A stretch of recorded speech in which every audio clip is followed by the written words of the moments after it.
The news of her mother's death broke her. Samantha's knees gave way, her perfectly manicured hands shaking uncontrollably as her phone slipped from her grip. Tears poured from her eyes as regret gripped her like a vice.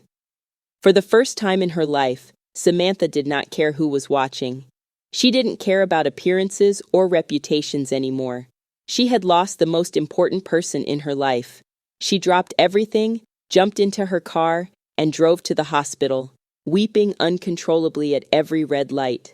Her eyeliner ran down her face, smearing the mask she had worn for too long. "I'm so sorry, Mom. I'm so sorry.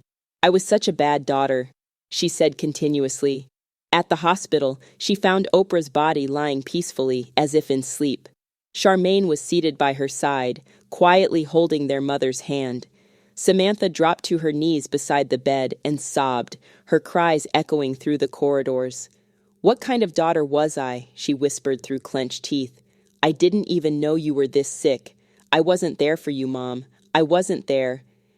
The funeral went on smoothly, but the storm was far from over. The Sunday after the funeral, at exactly 2 p.m., the family lawyer gathered everyone in the living room. Aunt Susan had flown in from the UK, visibly nervous, her eyes red from crying. Charmaine and Samantha sat side by side, both weary, both grieving. No one expected what was about to be revealed. The lawyer opened the envelope marked, "To my daughters." He read, "Dear Samantha, if you are hearing this, it means I have already passed on. I want you to know that I loved you with every breath in my body. You were my most treasured gift from God.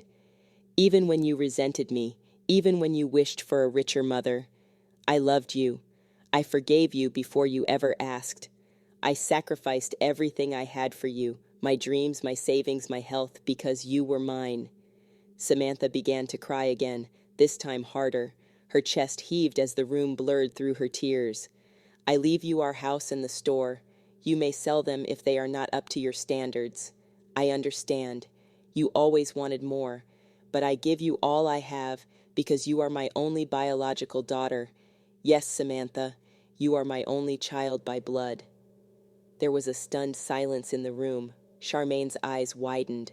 Samantha turned sharply to look at her.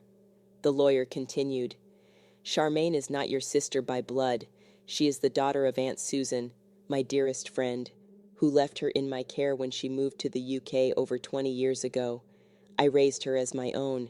I never made a distinction between you, and I never wanted her to feel less loved.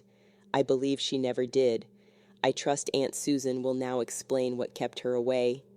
Samantha's head spun. The one she always called Aunt Susan was not her mother.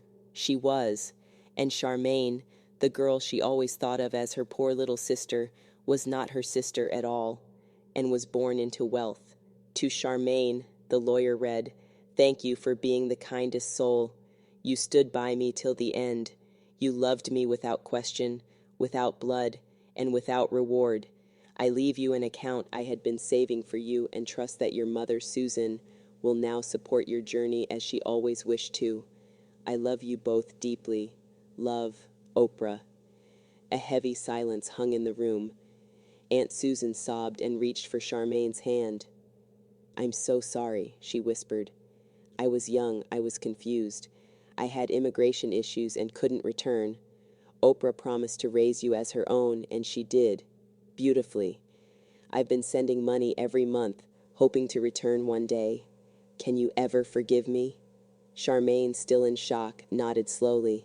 "It's a lot. I'll need time.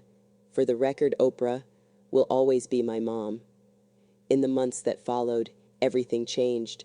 Samantha was never the same. She transformed Oprah's small shop into a stylish hairdressing salon named Oprah's Touch, a tribute to the mother she never truly thanked in life. It flourished. People loved the story behind the name. She quit her job at the company and started volunteering at an old people's home, spending time with the elderly, listening to their stories, and comforting them. It was her way of finding peace and giving back. She no longer wore flashy clothes or tried to impress the wealthy. She lived simply, gratefully, and honestly. As for Charmaine, true to Oprah's vision, she rose gracefully. She inherited shares from Aunt Susan and was made director of the engineering department. But despite her sudden rise in status, she remained the same grounded, kind-hearted woman. She and Gerald got married in a quiet ceremony under a jacaranda tree in the village. Just close family and friends, and lots of laughter.